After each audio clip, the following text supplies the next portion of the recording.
नमस्कार दोस्तों, स्वागत है आप सबका SR91 के इस YouTube चैनल पर। तो चलिए आज आप लोगों के लिए जो DLED का सेशन स्टार्ट करने वाले थे उसका क्वेश्चन आंसर आज कराने वाले हैं। तो देखिए आपके लिए जो क्वेश्चन है, ये सब क्वेश्चन जितना भी है सारा क्वेश्चन आप ज़रूर याद कर लीजिएगा।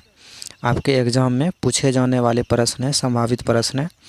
तो देखिए पहला क्वेश्चन जो है, कहता है कि निम्नलिखित में से कौन सी फसल बाजरे ग्रुप का नहीं है। यानी कि इनमें से कौन सा फसल है जो बाजरे के ग्रुप में से नहीं है, यानी बाजरे का ग्रुप में से नहीं है। तो आंसर हो जाएगा आपका मक्का। मक्का जो है बाजरे के ग्रुप में से फसल नहीं है। उसके अलावा ज्वार हो गया, रागी हो गया और बाजरा हो गया।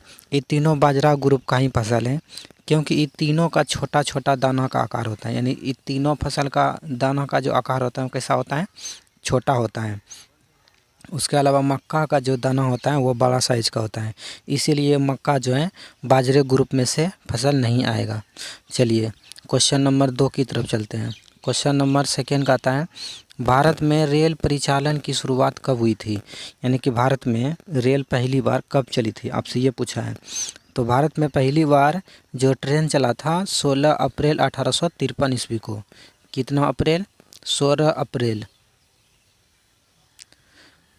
16 अप्रैल 1853 ईस्वी को पहली बार भारत में रेल चली थी बम्बई से थाने के बीच। ये स्टेशन का नाम है बम्बई टू थाने के बीच। कभी कभी थाने को ठाणे भी लिख देता है, ठीक ना। तो बम्बई से ठाणे के बीच पहली बार ट्रेन चली थी। तो बम्बई से ठाणे के बीच पहली बार ट्रेन चले थे।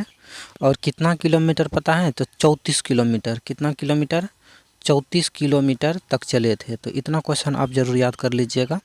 अब ये भी थोड़ा सा जान लीजिए कि किसके समय चला था।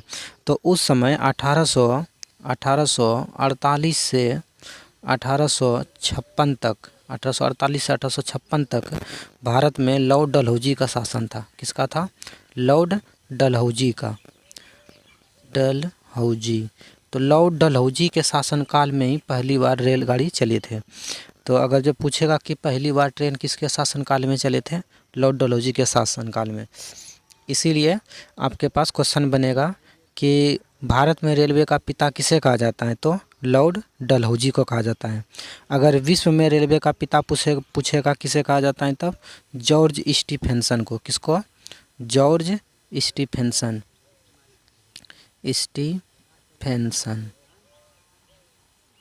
जॉर्ज स्टीफेंसन को विश्व में रेलवे का पिता माना जाता है, यानी विश्व का रेलवे का पिता। और भारत में जो रेलवे का पिता माना जाता है किसको? लॉर्ड डलहौजी को, क्योंकि इसके इस समय 16 अप्रैल 1853 ईस्वी को पहली बार भारत में रेल चले थे। कहाँ से कहाँ तक? बम्बई से थाने के बीच। कितना किलोमीटर? 34 किलोमीटर। और डलहौजी ने एक नीति भी लाया था, बताए थे, हड़प नीति। कौन सा नीति लाया था? हड़प नीति। हड़प नीति लाई थी डलहौजी ने। अब इस नीति के अनुसार कब लाई थी यह नीति, बताइए। तो यह नीति लाई थी जब गद्दी पे ये बैठा था, यानी कि 1848 में ही लॉर्ड डलहौजी ने हड़प नीति लाई थी। और इस नीति के अनुसार लॉर्ड डलहौजी ने क्या करता था, आप नाम सुन सकते हैं, क्या नाम है? हड़प नीति। यानी हड़प लेता था लोगों का जो जागीर होता था, यानी कि उसका संपत्ति जो होता था, जिसको पुत्र नहीं होता था, तो उसका संपत्ति को इन्होंने क्या कर लेता था, हड़प नीति के अनुसार अपने में, यानी सरकार में मिला लेता था। चलिए क्वेश्चन नंबर 2 की तरफ चलते हैं। अब क्वेश्चन नंबर 3 नंबर क्वेश्चन है, राज्य पुनर्गठन आयोग की स्थापना कब हुई। यानी कि राज्य पुनर्गठन आयोग की स्थापना कब हुई। ये प्रश्न आपको हम बताए थे क्लास 12 में, दूसरा चैप्टर में पढ़ाए थे ना, चैप्टर 2 में। तो राज्य पुनर्गठन आयोग की स्थापना हुई थी 1953 में। तो याद रखिएगा कि राज्य पुनर्गठन आयोग की स्थापना कब हुई? 1953। याद रह जाएगा, तो याद रखिएगा। अच्छा, क्यों किया गया था पता है? देखिए, अलग अलग राज्य ने अलग अलग भाषा के आधार पर, यानी अपना भाषा के आधार पर मांग क्या करता था, ठीक नहीं। तो इसका अध्यक्ष जो था राज्य पुनर्गठन आयोग का, इसका अध्यक्ष था न्यायमूर्ति फजल अली। न्यायमूर्ति फजल अली राज्य पुनर्गठन आयोग के क्या थे, अध्यक्ष थे। और इनके अनुसार सबसे पहले किस राज्य को बनाया गया था, यही राज्य पुनर्गठन आयोग के अनुसार 1953 में ही तो बनाया गया था। किसको, आंध्र प्रदेश को। किसको, आंध्र प्रदेश को इन्हीं अधिनियम के तहत सबसे पहले इसको राज्य बनाया गया था। ठीक नहीं, किस भाषा के आधार पे, तो तेलुगु भाषा के आधार पे। कौन सा भाषा, तेलुगु। तेलुगु भाषा के आधार पे सबसे पहले बनने वाला राज्य कौन सा है, तो आंध्र प्रदेश है। कब बना, 1953 में। जब एक राज्य ने मांग किया तो उसके बाद जो है अलग अलग राज्य ने और भी मांग करना शुरू कर दिया। तब जाकर के 1956 ईस्वी में भारत सरकार ने क्या किया, 1956 ईस्वी में, यानी कि न्यायमूर्ति फजल अली ने 1955 में, पहले समझिए 1955 में रिपोर्ट पारित किया। एक मतलब जो राज्य पुनर्गठन आयोग था 1955 में जब रिपोर्ट दिया कि इतना इतना राज्य ने मांग कर रहा है भाषा के आधार पर अपना अपना राज्य अलग भाषा के आधार पे, तब 1956 ईस्वी में भारत सरकार ने एक अधिनियम लाया जिसका नाम रखा राज्य पुनर्गठन आयोग अधिनियम। ये आपका आयोग अधिनियम जुड़ जाएगा यहाँ पे, तब हो जाएगा अधिनियम, तब ये आया है। ठीक ना, 1953 नहीं बोल सकते हैं क्योंकि अधिनियम है ये। यही अधिनियम के अनुसार न्यायमूर्ति फजल अली ने जब रिपोर्ट पारित करके दिया तब सरकार ने क्या किया, 14 राज्य और 6 केंद्र शासित प्रदेश बनाने का मांग किया। यानी कि इतना मतलब मांग हो रहा था, 14 राज्य केंद्र शासित प्रदेश मांग हो रहा था, तब जाकर के 14 राज्य केंद्र शासित प्रदेश, 6 केंद्र शासित प्रदेश बनाया गया। तो याद रखिएगा कि राज्य पुनर्गठन आयोग पारित कब हुआ था, 1953 में। इसके अनुसार किन किन राज्य का गठन हुआ, तो एक ही राज्य का गठन हुआ है, आंध्र प्रदेश का। किस भाषा के आधार पे हुआ, तेलुगु भाषा के आधार पे हुआ था। इसके बाद और भी अलग अलग राज्य ने अपना मांग करना शुरू कर दिया। तब जाकर के भारत सरकार ने क्या क्या, एक अधिनियम पारित किया जिसका नाम रखा राज्य पुनर्गठन आयोग अधिनियम। और इस अधिनियम के तहत कुल मिलाकर के 14 राज्य और 6 केंद्र शासित प्रदेश बनाया गया और न्यायमूर्ति इसके क्या थे, अध्यक्ष थे। इतना तक आपको याद जरूर रहा होगा। चलिए अब नेक्स्ट प्रश्न की तरफ चलते हैं। अब क्वेश्चन नंबर 4 देखिए क्या कहता है। क्वेश्चन नंबर 4 है, नाजी पार्टी का प्रतीक चिन्ह क्या था। जो नाजी पार्टी था उसका प्रतीक चिन्ह क्या था। देखिए हर पार्टी का कुछ न कुछ क्या होता है, प्रतीक चिन्ह होता है। जैसे कि भारतीय जनता पार्टी का प्रतीक चिन्ह क्या है, कमल फूल छाप। कांग्रेस पार्टी का प्रतीक चिन्ह क्या है, हाथी, हाथ का पंजा छाप है। इस प्रकार से नाजी पार्टी का प्रतीक चिन्ह आपसे पूछा है तो इसका चिन्ह जो था वो था स्वास्तिक। क्या था, स्वास्तिक था। तो 4 का आंसर क्या हो जाएगा, बी हो जाएगा, स्वास्तिक। नाजी पार्टी का स्वास्तिक चिन्ह, प्रतीक चिन्ह क्या था, स्वास्तिक था। अच्छा, नाजी पार्टी का गठन कब हुआ था, इतना याद रख लीजिएगा। तो नाजी पार्टी का गठन हुआ 1920 ईस्वी में। कब हुआ था, 1920 ईस्वी में गठन हुआ था नाजी पार्टी के। इसके नेता कौन थे, पता है नेता कौन थे, इसका नेता लिख देते हैं। इसका नेता था एडोल्फ हिटलर। Adolf Hitler.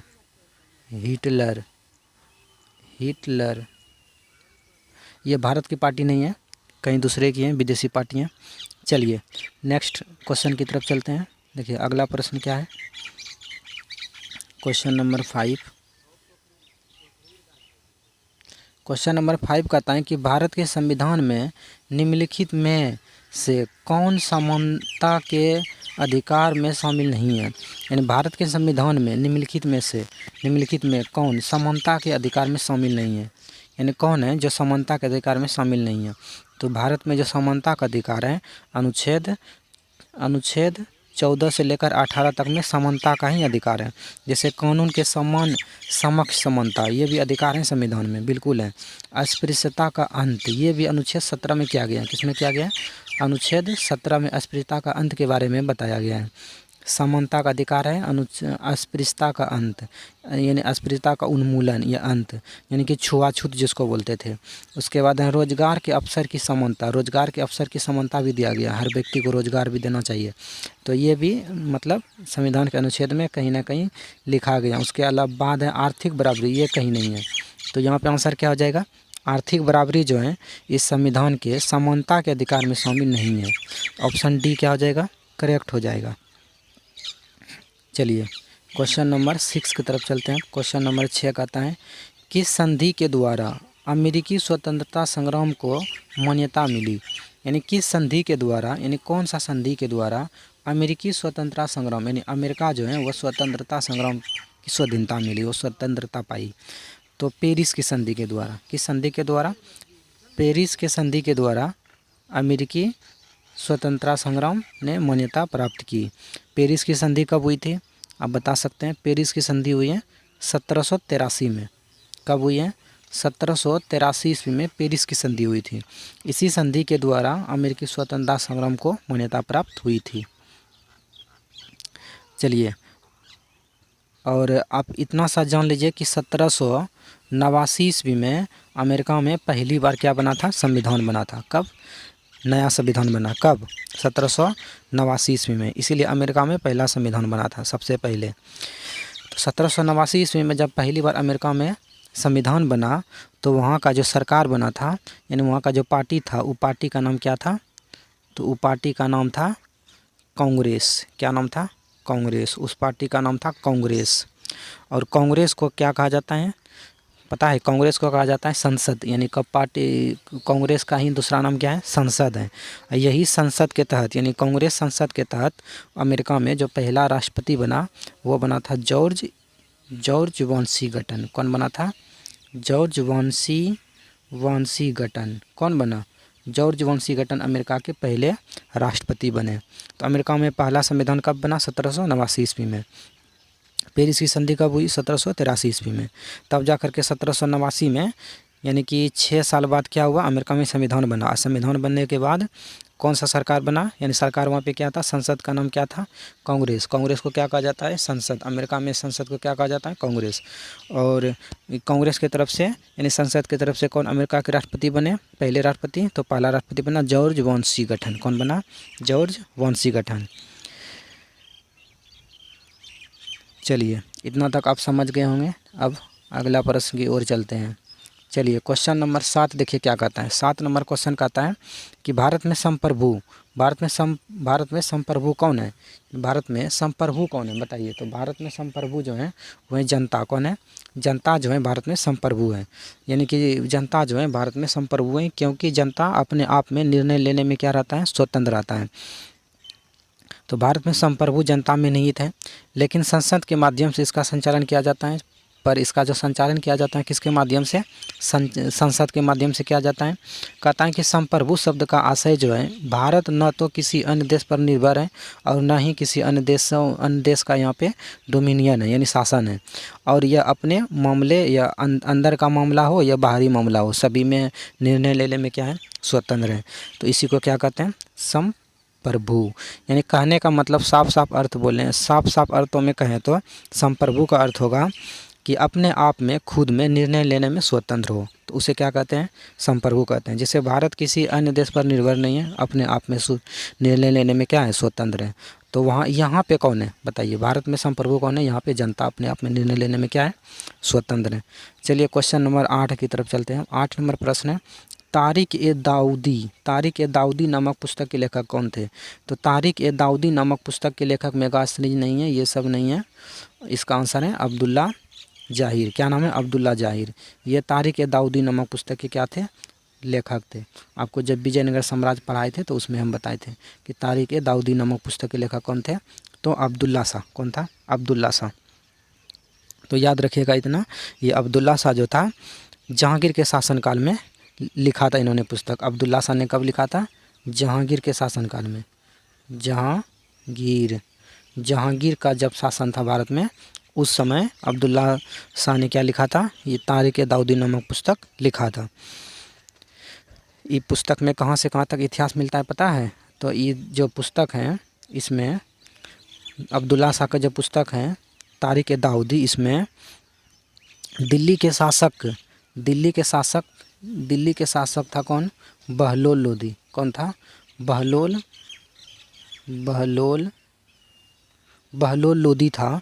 वहाँ से लेकर के अफ़गान शासक तक का इतिहास मिलता है। तो बहलोल लोदी से लेकर के अफ़गान शासक तक का इतिहास मिलता है किस पुस्तक में, तारिक ए दाऊदी नामक पुस्तक में, जो कि किसने लिखा है, यह पुस्तक अब्दुल्ला शाह ने लिखा है। चलिए, आशा करता हूँ कि यह प्रश्न आपको समझ में आया होगा। चलिए अब नेक्स्ट प्रश्न की तरफ चलते हैं। अगला प्रश्न देखिए क्या कहता है। क्वेश्चन नंबर 9 नंबर क्या कहता है, 9 नंबर प्रश्न है। चलिए, एलपीजी का पूरा नाम क्या है? एलपीजी जो गैस होता है उसका पूरा नाम क्या है? तो उसका पूरा नाम है लिक्विफाइड पेट्रोलियम गैस। क्या नाम है? Liquefied petroleum gas. एलपीजी का पूरा नाम क्या है? Liquefied petroleum gas. अच्छा, ये इसमें लिक्विफाइड जो पेट्रोलियम गैस है इसके अंतर्गत और कौन कौन गैस आता है, ताकि ये जो बन करके मिल करके क्या होता है, ये पूरा करता है यानी बनता है। तो इनके अंतर्गत देखिए कितना चीज़ आता है, चलिए देख लीजिए आप। तो पहला तो हो गया आपका, इसमें शामिल होता है क्या? प्रोपेन। क्या रहता है? प्रोपेन। प्रोपेन इसमें शामिल रहता है, तो इतना आपको समझ में आया। चलिए प्रोपेन। और दूसरा जो रहेगा वो रहेगा यानी कि न्यूटन ब्यूटेन, यानी कि एन इसको बोल सकते हैं, और ब्यूटेन एन ब्यूटेन इसको बोल सकते हैं। और तीसरा नंबर पे जो रहता है शामिल वो रहता है आपका ब्यूटेन। उसके बाद आइसो ब्यूटेन। क्या रहता है? Iso butane iso butane. तो ये तीनों मिल करके एलपीजी गैस बनता है। तो याद रखिएगा क्या केस में शामिल है? प्रोपेन, ब्यूटेन और आइसो ब्यूटेन, ये तीनों शामिल हैं इसमें, तब जा कर के क्या बनता है? LPG gas. पूरा नाम क्या है? Liquefied petroleum gas. उसके बाद ये कहाँ पे प्रयोग किया जाता है? तो घरों में, जो हम लोग घर में जो गैस का उपयोग करते हैं तो यही गैस होता है, एलपीजी गैस। चलिए क्वेश्चन नंबर 10 की तरफ चलते हैं बच्चों। क्वेश्चन नंबर 10 है, बिहार में सर्वप्रथम नगर निगम की स्थापना कहाँ हुई थी? यानी बिहार में सर्वप्रथम नगर निगम पूछा है। देश में नगर निगम अगर जो पूछता तो क्या होता? चेन्नई होता। क्या होता? चेन्नई जो कि कहाँ पड़ता है? चेन्नई का दूसरा नाम क्या है? मद्रास। क्या है? मद्रास। कहाँ पड़ता है? तमिलनाडु, क्योंकि तमिलनाडु का क्या है? ये राजधानी है चेन्नई। लेकिन आपसे बिहार में सर्वप्रथम नगर निगम की स्थापना कहाँ हुई थी ये पूछा है, तो पटना में हुई थी। कहाँ पे? पटना में। कब? 1952 में। 1952 में जब भारत में पहली बार आम चुनाव हुआ था, 1952 में बिहार में नगर निगम की स्थापना हुई। कहाँ पे? पटना में। चलिए आपको आंसर याद हो गया होगा। चलिए 11 नंबर प्रश्न देखिए क्या कहता है, निम्नलिखित में से भारत के किस राज्य में कुल क्षेत्रफल का सबसे कम प्रतिशत वन क्षेत्र है? कहता है कि भारत के किस राज्य में कुल क्षेत्र का सबसे कम प्रतिशत वन क्षेत्र है, यानी इसमें से कहाँ पे सबसे कम वन क्षेत्र है बताइए, यानी वहाँ पे वन कम है। तो सभी राज्य का जान लीजिए कि कहाँ पे कितना है और याद उसको भी रखना है। तो देखिए बिहार में कितना वन का क्षेत्र है, तो बिहार में होगा 7.1% था, पर वो बढ़ करके 7.8% हो गया है। कितना? 7.8% हो गया है। उसके बाद है सिक्किम। सिक्किम में तो बहुत अधिक है, ऑप्शन के अनुसार आंसर यहाँ पे ज़्यादा पूछेगा तो सिक्किम होगा, पर सिक्किम का जो है 47.08%, इतना प्रतिशत है यहाँ पे, आप देख सकते हैं। उसके बाद है हरियाणा। हरियाणा में जो है वन का क्षेत्र वो है 3.63%। अब तमिलनाडु बचा है, तो तमिलनाडु का आप देख सकते हैं, तमिलनाडु का जो वन क्षेत्र है 20.2%, यानी कि 20.2%। तो सबसे कम वन क्षेत्र कहाँ पे है?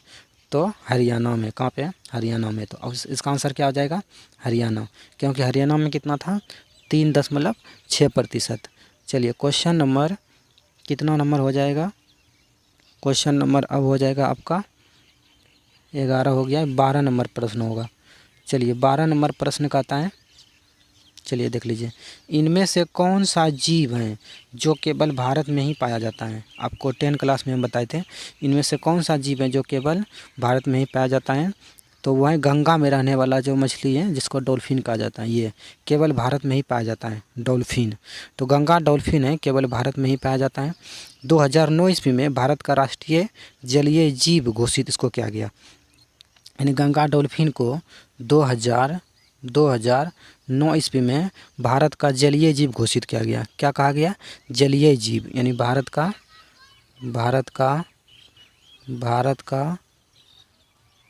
क्या कहा गया इसको? भारत का राष्ट्रीय जलीय जीव, भारत का राष्ट्रीय जलीय जीव इसे घोषित किया गया, यानी जल का जीव है, राष्ट्रीय जल का जीव है। तो भारत का राष्ट्रीय जलीय जीव घोषित कब किया गया? 2009 में। किसको किया गया? गंगा डॉल्फिन को कहा गया। भारत में एक केवल यही पाया जाने वाला, ऑप्शन के अनुसार उसके अलावा घड़ियाल हो गया, व्हेल हो गया, कछुआ हो गया, सब और अन्य देश में भी पाया जाता है। चलिए क्वेश्चन नंबर 13 की तरफ चलते हैं। अब 13 नंबर प्रश्न है, डॉट डॉट डॉट का मानना था, यानी कि किसका मानना था कि राज्य और समाज के स्थापित पारंपरिक संस्थानों को सुरक्षित किया जाना चाहिए। किसका मानना था कि राज्य और समाज के स्थापित करना और पारंपरिक संस्थानों को सुरक्षित किया जाना चाहिए, किसका मानना था? तो इसका आंसर क्या होगा आप बताइए। तो देखिए इसका आंसर जो होगा कंजर्वेटिव होगा। क्या होगा? कंजर्वेटिव। कंजर्वेटिव किसको कहते हैं पता है? रूढ़िवादियों को कहते हैं। किसको कहते हैं? रूढ़िवादियों को। यहाँ पे लिख देते हैं, कभी कभी ऑप्शन में रूढ़िवादियों दे दिया तो आपको समझ में नहीं आने लगेगा। रूढ़िवादियों को, रूढ़िवादियों को कंजर्वेटिव कहा जाता है। क्या कहा जाता है? कंजर्वेटिव। अच्छा, ये रूढ़िवादी क्या होता था और कहाँ पे रहता था? तो देखिए 1815 ईस्वी में पढ़ाए थे आपको 10th क्लास में कि 1815 ईस्वी में नेपोलियन की हार हुई थी। यूरोप में हुआ था नहीं, नेपोलियन की जब हार हुई थी तो वहाँ पे रूढ़िवादी की भावना प्रेरित हुई। क्या हुई? सरकार जो है, सरकार रूढ़िवादी भावना से प्रेरित हो गया, क्योंकि रूढ़िवादी यानी कंजर्वेटिव का मानना था, यानी रूढ़िवादी का मानना था कि राज्य और समाज के स्थापित और पारंपरिक और संस्थानों को संरक्षित किया जाना चाहिए। यानी कंजर्वेटिव या रूढ़िवादी का मानना था कि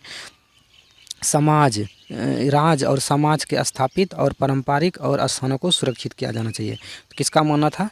तो रूढ़िवादियों का मानना था। चलिए आपको समझ में आया होगा। और 1815 ईस्वी में क्या होता? वियना कांग्रेस सम्मेलन भी हुआ था, याद रखिएगा, नेपोलियन बोनापार्ट के समय। चलिए अगला क्वेश्चन है, क्वेश्चन नंबर 14 नंबर प्रश्न कहता है, कुद्रेमुख एक महत्वपूर्ण लौह अयस्क खदान है। तो ये कहाँ पे है, यानी किसका है, कहाँ का है बताइए। कुद्रेमुख एक महत्वपूर्ण लौह अयस्क क्या है? खदान है। यानी कुद्रेमुख एक मतलब यहाँ पे आंसर है कुद्रेमुख जो है ये लौह अयस्क का खदान है, महत्वपूर्ण है। कहाँ पे है बताइए। तो लोहा का कारखाना सबसे ज़्यादा तो कर्नाटक में मिलता था, पढ़ाए थे हम 10th में। तो आंसर में क्या मारेंगे? कर्नाटक मारेंगे। कर्नाटक जो है कुद्रेमुख, कर्नाटक का जो कुद्रेमुख है लोहा के लिए क्या है? प्रसिद्ध है। क्वेश्चन नंबर 15 की तरफ चलते हैं। भारतीय संविधान की किस धारा के अंतर्गत आदिवासियों को कमजोर वर्ग का स्थान दिया गया है? कहता है कि भारतीय संविधान की किस धारा के अंतर्गत आदिवासी जो हैं, आदिवासी को और क्या कहते हैं पता है? आदिवासी का मतलब समझें कि नहीं? आदिवासी का मतलब होता है अनुसूचित जनजाति। क्या होता है? अनुसूचित जनजाति। अब आपको समझ में ज़रूर आया होगा। अनुसूचित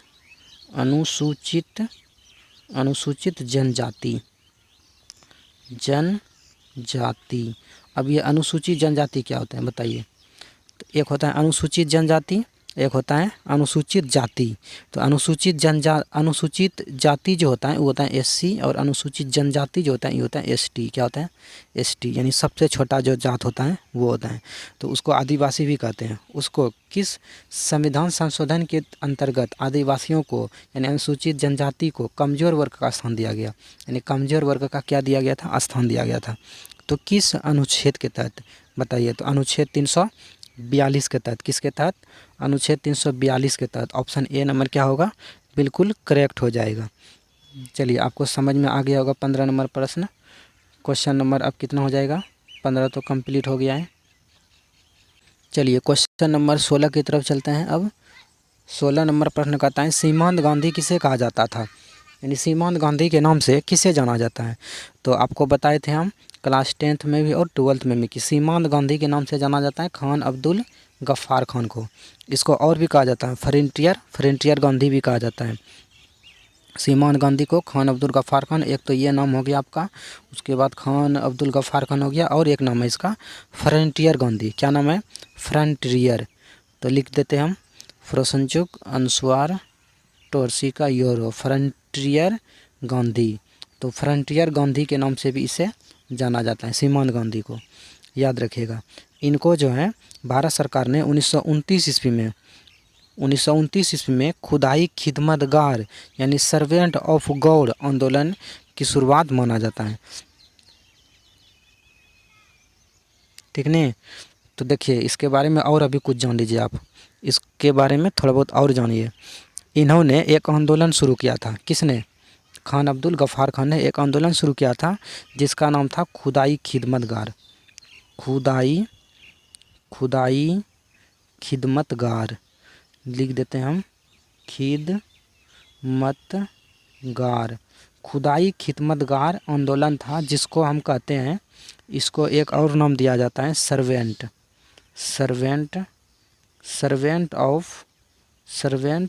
ऑफ इंडिया, नहीं सर्वेंट ऑफ गॉड, क्या दिया जाता है, सर्वेंट ऑफ गॉड।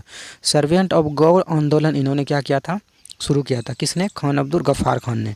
इसलिए भारत सरकार ने इनको 1987 में, भारत सरकार ने इसको 1987 ईस्वी में क्या दिया, एक पुरस्कार दिया जिसका नाम रखा, भारत का सबसे बड़ा पुरस्कार था, सर्वोच्च पुरस्कार, उसका नाम था भारत रत्न। क्या दिया? भारत रत्न। भारत रत्न। तो आप याद रख लीजिएगा, सीमांत गांधी यानी खान अब्दुल गफ़ार खान को कहा जाता है, इनको फ्रंटियर गांधी भी कहा जाता है, फ्रंटियर गांधी। इन्होंने खुदाई खिदमतगार या तो सर्वेंट ऑफ गॉड नामक आंदोलन की शुरू किया था। इसलिए भारत सरकार ने इसको 1979 ईस्वी में, कब 1979 ईस्वी में भारत रत्न से सम्मानित किया। इतना क्वेश्चन आप याद रख लीजिएगा बच्चों। चलिए क्वेश्चन नंबर 17 की तरफ चलते हैं। अब भारत में नीति आयोग का गठन कब हुआ? तो भारत में नीति आयोग का जो गठन हुआ था नीति आयोग का गठन 1 जनवरी 2015 को हुआ था। किसने किया था? भारत के प्रधानमंत्री जो भी होगा 2015 में नरेंद्र मोदी थे। कौन थे? नरेंद्र मोदी जी ने नीति आयोग का गठन 1 जनवरी 2015 को किया था।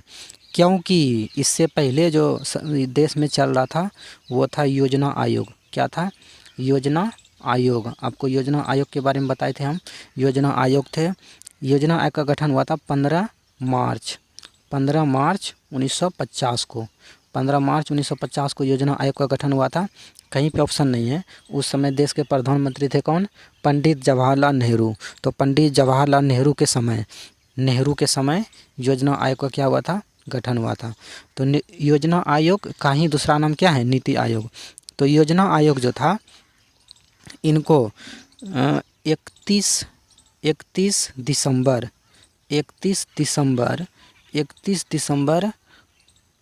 2014, तब ना 2015 आएगा एक दिन बाद। तो 31 दिसंबर 2014 को योजना आयोग को नरेंद्र मोदी के द्वारा भंग कर दिया गया, यानी उसे ख़त्म कर दिया गया। और उसके ही स्थान पर एक दिन बाद, अब 31 दिसंबर है तो एक दिन बाद 2015 आ जाएगा, तो 1 जनवरी हो जाएगा। तो 1 जनवरी 2015 को नीति आयोग का गठन किया गया। और ये नीति आयोग जो है ये संवैधानिक निकाय नहीं है बल्कि गैर संवैधानिक निकाय है। ठीक ना? तो याद रखिएगा ये कैसा निकाय है? गैर संवैधानिक निकाय है। अब गैर संवैधानिक निकाय अगर जो ऑप्शन में नहीं आता है तो इसका दूसरा नाम होता है संविधानेतर निकाय। तो आप ओझरा मत जाइएगा, जैसे लिखा रहेगा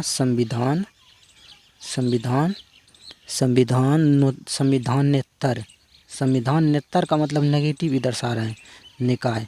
संविधानेतर निकाय का मतलब गैर संवैधानिक निकाय है। कैसा निकाय है? गैर संवैधानिक निकाय है। तो आप ध्यान से समझ लीजिएगा यहाँ पे इसको। और यह भारत सरकार का जो है नीति निर्माण में कार्य करता है। इन्होंने नीति आयोग ने क्या करता है? नीति को बनाने में क्या करता है? कार्य करता है। इसीलिए नीति निर्माण के लिए यह एक थिंक टैंक है। क्या है? थिंक टैंक है। तो याद रखिएगा कि योजना आयोग या तो नीति आयोग क्या है? तो थिंक टैंक है। क्या है? थिंक टैंक है। Think tank. तो इतना तक याद रखिएगा, जो भी बताते सब ध्यान में दीजिएगा। चलिए, नीति आयोग के अध्यक्ष कौन होते हैं? प्रधानमंत्री होते हैं। चलिए नेक्स्ट क्वेश्चन की तरफ चलते हैं। अब क्वेश्चन नंबर 17 हो गया। क्वेश्चन नंबर 18 है, संपत्ति के अधिकार को मौलिक अधिकारों की सूची से कब हटाया गया?